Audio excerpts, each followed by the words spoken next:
Hello everyone, তো সবাই কেমন আছো? আর না, আর জিজ্ঞেস করবো না কেমন আছো, জানি সবাই ভালো নেই, কারণ প্রচন্ড গরম পড়েছে।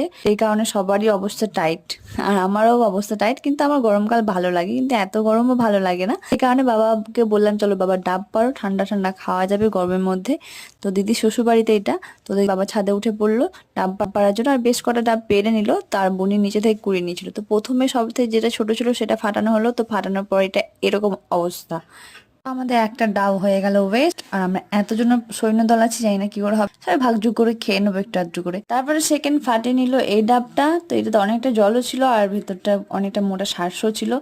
দেখাচ্ছি দেখো। তো আমার দিদিদের কাছে মানে ডাবগুলো খুব মিষ্টি হয়, আর জল একটু কমই থাকে, আর শাঁসগুলো অনেক মোটা মোটা হয়। তারপর মালাইটা খুব টেস্টি ছিল। তো আজকের মতো ভিডিওটা এতটাই, ভালো লাগলে লাইক কমেন্ট শেয়ার করে দিও। Please subscribe my channel. Thank you for watching. Bye bye, দেখা হচ্ছে নেক্সট মিনি ব্লগে। ভালো থেকো সবাই।